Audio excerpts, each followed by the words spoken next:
Deserve ba ni Marco maging official housemate? O isa lang ba itong malaking plot twist ni Kuya? Sa isang iglap, ang evicted naging wildcard, at ang wildcard muling naging sentro ng usapan, parang isang eksenang paulit-ulit, pero bawat ulit mas masakit, mas magulo, mas nakakaubos ng emosyon. Ngayon, isang tanong ang bumabalot sa buong PBB Club 2.0. Deserve ba talaga ni Marco na maging official housemate? Sa comment section pa lang, ramdam mo na ang hati ng mundo, may nagsasabing scripted, may nagsasabing luto, may nagsasabing panalo, may nagsasabing daya, may umiiyak para kay Anton at Rave, may tumatawa para kay Marco, may kilig dahil bumalik ang Elico, may yumay dahil pareho na naman. Pero sa gitna ng lahat ng ingay, isang katotohanan ang hindi natin matatakasan, si Marco ang nanalo sa task, hindi sa boto, hindi sa awa, kundi sa laro na itinakda sa harap nilang lahat. At doon nagsimula ang tunay na banggaan ng damdamin. Kasi kung tatanungin mo ang puso ng manunood, maraming mas gustong makitang bumalik, maraming umasa, maraming nagdasal, maraming naniwala na si Anton o si Rave ang mas may karapatan. At nang hindi iyon ang nangyari, ang sakit ay napunta kay Marco. Siya ang naging mukha ng pagkadismaya. Siya ang naging simbolo ng tanong kung patas pa ba ang PBB. Pero tanungin natin ang sarili natin, kung ikaw ang nasa posisyon ni Marco, tatanggi ka ba sa pagkakataon? Kung alam mong babatuhin ka ng salita, iiwas ka ba? O lalaban ka pa rin? Si Marco ay hindi perpekto, may mga mali, may mga desisyong kinainisan, may mga kilos na naging dahilan ng bash, pero sa bawat pag-alis niya sa bahay ni Kuya, may dala siyang aral, at sa bawat pagbabalik, may dala siyang panibagong pagsubok. Kaya ang pagbabalik niya ay hindi lang reward, ito ay parusa rin, dahil mas mahirap bumalik kaysa unang pumasok.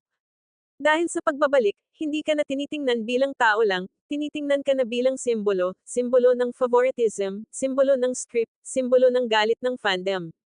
At sa puntong ito, hindi na laban ni Marco ang laro, laban niya ang imahe niya. At naroon si Elisa, sabay silang lumabas, sabay silang bumalik, parang sinulat ng tadhana, o sinulat ng production, bahala ka na kung alin ang paniniwalaan mo. Pero isang bagay ang malinaw, muling gamulo ang loob ng bahay, muling nagising ang mga selos, muling nagkaroon ng mga tanong, muling may masasaktan. At sa gitna ng lahat ng ito, may isang tahimik na biktima, si Miguel, si Ashley, at lahat ng mga housemate na muling kailangang mag-adjust sa pagbabalik ng dalawang pangalan na matagal nang naging mitya ng gulo. Kaya ang tanong ay hindi na lang deserve ba ni Marco? Ang tanong ay handa ba siyang patunayan na deserve niya? Dahil ang second chance ay hindi karapatang ipagmayabang, ito ay utang na kailangang bayaran. Utang sa mga taong umasa. Utang sa mga taong nadismaya. Utang sa mga taong patuloy na nanunood kahit masakit. Kung babalik si Marco para sa landian, masasayang ang pagkakataon, kung babalik siya para sa drama, mawawala ang respeto, kung babalik siya para sa sarili lang niya, hindi siya tatagal. Pero kung babalik siya para magbago, para magpakita ng growth, para ipakita na kaya niyang tumayo kahit walang kakampi, doon pa lang siya magsisimulang maging deserving. Kaya sa mga nagsasabing hindi niya deserve, may punto kayo, at sa mga nagsasabing deserve niya, may punto rin kayo. Dahil ang totoo, hindi pa nasasagot ang tanong. Hindi sa task, hindi sa wild card, hindi sa pagbabalik, kundi sa mga susunod na araw sa loob ng bahay ni Kuya.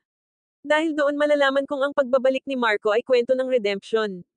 O kwento ng panibagong pagkakamali. At sa dulo, tayo ang huhusga. Hindi bilang basher, hindi bilang fan, kundi bilang mga taong patuloy pa ring umaasang may matitirang totoo sa larong ito, at kung umabot kayo hanggang dito, huwag kalimutang mag-like at follow ng para sa mga PPB updates.